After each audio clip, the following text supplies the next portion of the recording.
Did you know there's approximately 2,905 inmates sitting on death row across the United States?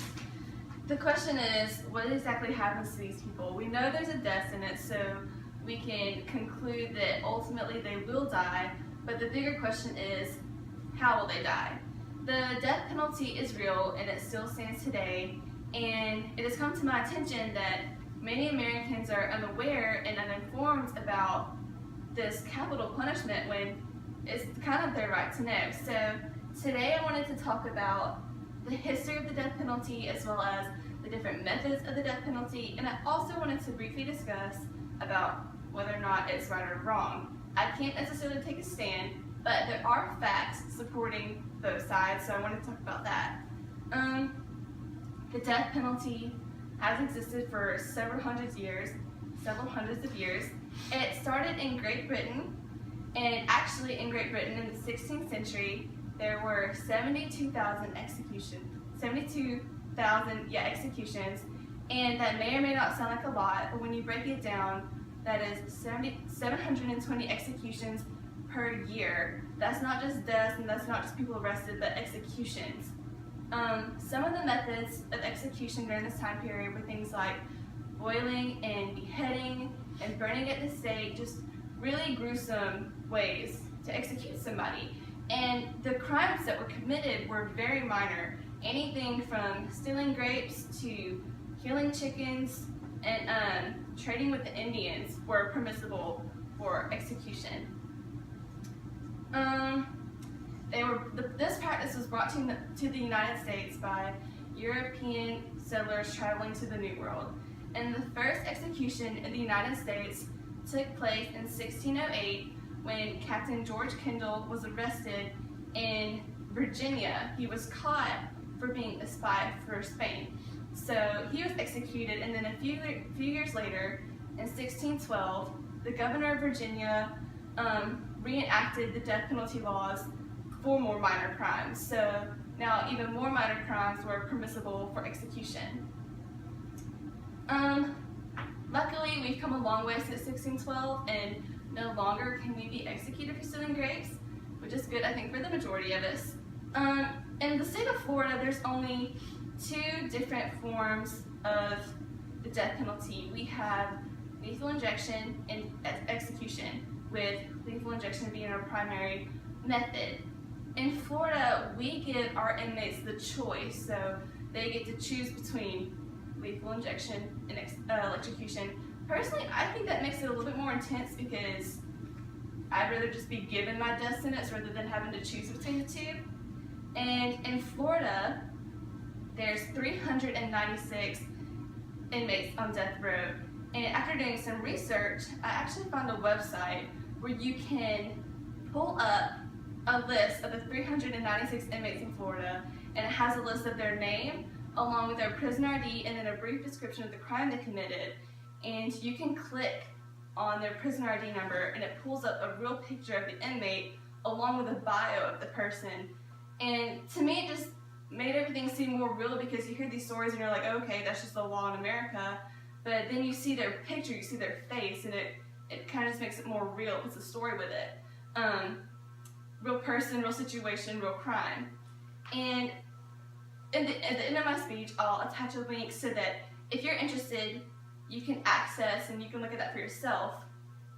Florida is not the only state that enforces the death penalty. There's also 29 other states that enforce it as well. And among these states, there's 5 different methods. You have lethal injection, electrocution, gas chambers, hanging, and firing squad.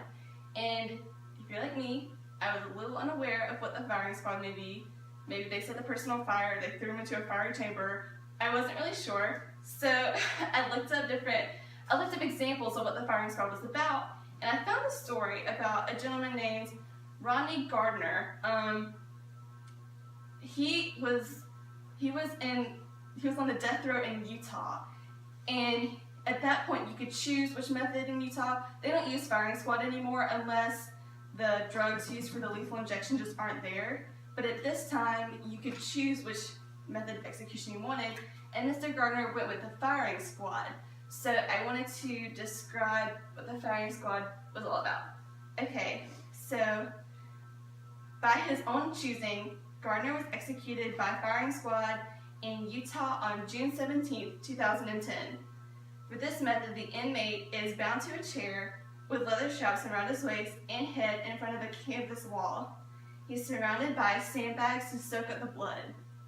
So here I have my firing squad chair. I'm sure it looks a lot more intimidating in real life, but I have where they bound the head, and then down here I have straps to bound the legs, and then picture sandbags all around it for when they get shot, sandbags to soak up the blood. Okay, there's a black hood over the inmate's head, and a doctor pinpoints the heart on the inmate and tapes a white fabric patch over his heart. 20 feet out, there's 5 men with rifles. Only one of them doesn't have a loaded gun, but the remaining 4 do. At a certain time, they all shoot, they aim for the heart, they can hit the heart, major blood vessel, tear a lung, either way, he's gonna bleed out. Thing is that they're not required to hit the inmate's heart. They could hit anywhere on the inmate's body, depending on whether they want him to suffer or not. So, say the 4 guys with the loaded guns could hit each limb and just cause them a slow, painful death, or they can all aim for the heart and kill him instantly. I guess it's just whatever they feel like you deserve. Okay, so it's difficult to understand how the death penalty could be just, so I wanted to state different facts as to how it could or could not be, but not necessarily take a stand. So from 1990 to 2014, the murder rate was higher in states that had the death penalty. So let's say state A has the death penalty, it has a higher murder rate than state B with no death penalty and a lower murder rate. So that could be something to think about.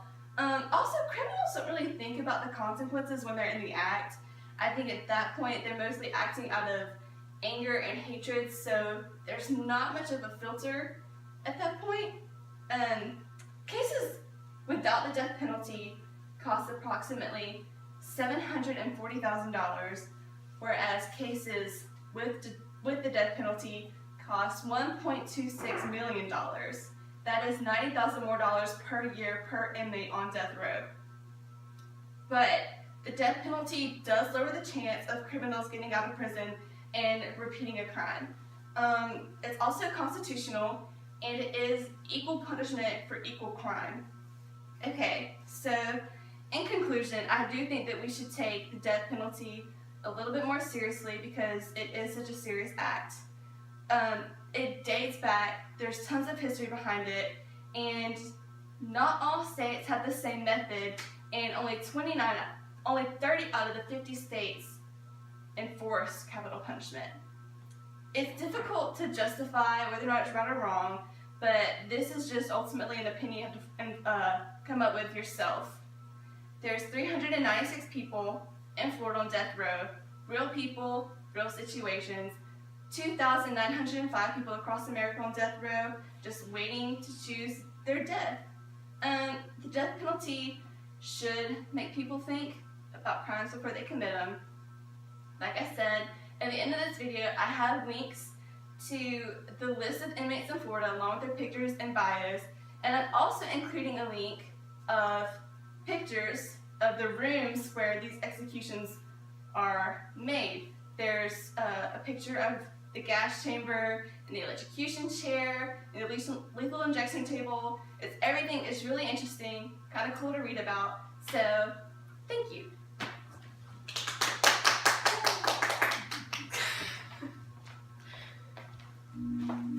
You talk too fast now.